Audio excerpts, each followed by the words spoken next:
Sampaikan dulu ini ya beberapa emiten update ya untuk pemirsa IDX Channel. Dan pemirsa bisa Anda saksikan di layar televisi Anda. Yang pertama ada beberapa emiten. Yang pertama kita lihat Panin Dubai Syariah atau PNBS ini yang akan meraih dana hingga 1,48 triliun rupiah dari aksi korporasi rights issue. Kemudian yang kedua ada pendapatan Friend yang mengalami lonjakan hingga 37,55%. Namun demikian rugi bersihnya juga mengalami peningkatan hingga 6,71%. Kemudian ada saham BUMN Garuda Indonesia, GIAA, dan juga Waskita Karya atau WSKT ini menjadi saham yang paling cuan dalam sepekan terakhir. Masing-masing mengalami penguatan sekitar 35,5% dan 25,3%. Dan selanjutnya ada TMPO yang menjajaki IPO. Dan ini adalah anak usaha dari PT Indo Media Digital. Baik, berikutnya kita akan cermati secara fundamental dari PT Panin Dubai Syariah Tbk atau PNBS yang akan meraih dana segar dari hasil rights issue ya. Kita akan cermati seperti yang bisa Anda lihat kembali di layar televisi.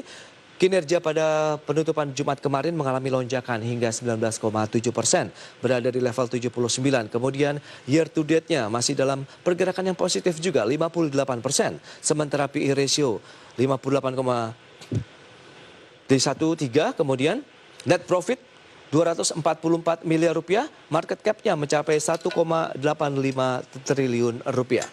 Baik, demikian update beberapa emiten. Kita akan lanjutkan kembali perbincangan bersama dengan Mas Niko Lawrence. Ya, Mas Niko, berarti kalau mencermati kondisi market yang seperti saat ini, Anda melihat pada saat pembukaan indeks harga saham gabungan hari ini, akankah juga terus melaju ke zona positif, bahkan penguatan akan lebih kencang lagi? Iya, kalau kita lihat sih harusnya bakal lebih positif ya, karena kan sebenarnya hari ini juga bakal disupport dari sisi data ya. Jadi kalau kita lihat hari ini rilis data terkait trade balance, ekspektasinya kita juga masih bisa surplus.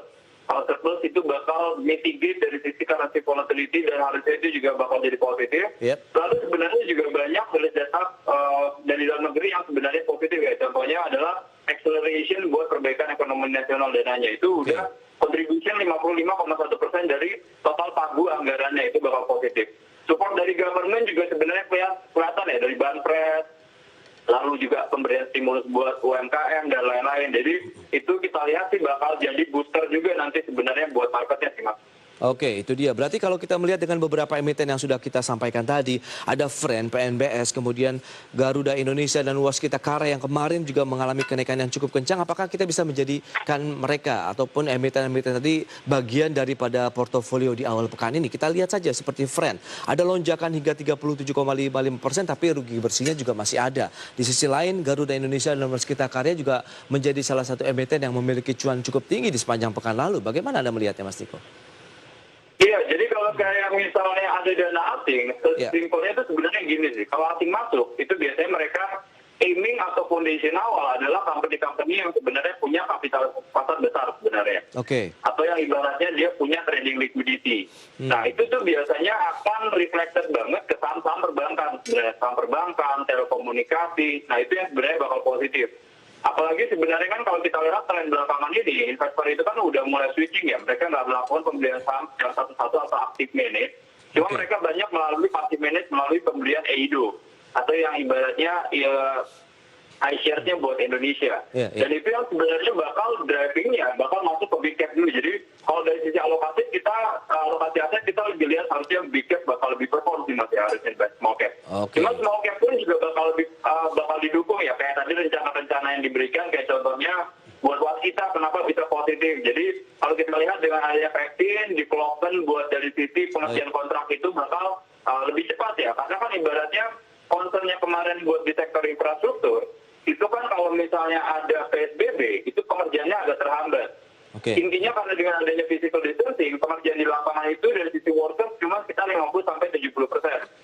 Nah, jadi itu sedikit menghambat dari sisi akselerasi kontraknya. Jadi pengerjaan proyeknya. Kalau pengerjaan proyek lambat, itu bikin dari mereka tuh agak susah buat dapat revenue. Cuma kalau seandainya nanti mereka bisa balik at the full capacity, 100% workers, ini bakal mempercepat dari sisi kontrak barunya, pengerjaan revenue juga positif. Oke, rekomendasinya seperti apa Mas Niko? Ditahan dulu sebentar, kita harus jeda dulu sebentar. Nanti kita akan bahas lebih jauh bagaimana mungkin rekomendasi yang bisa Anda berikan ya. Dan pemirsa IDX Channel kami akan segera kembali usai pariwara berikut ini.